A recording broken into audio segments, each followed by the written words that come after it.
Not everything's going to get patched in a timely manner, so you have to focus in. You have your critical things that are critical to your business, your critical assets that handle your revenue generating product lines, and then the vulnerabilities that are on those systems, and then even further, the ones that are being actively attacked and exploited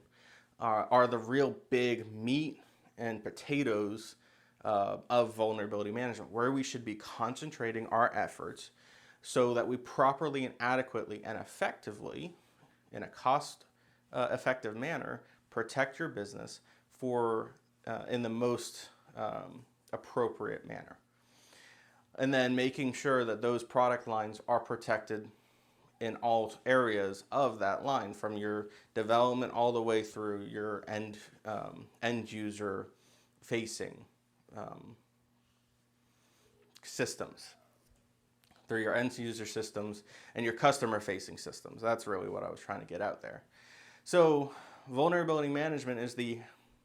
inventorying, the protection, the patching, and then confirming that those patches, those fixes were put into place after IT has patched them.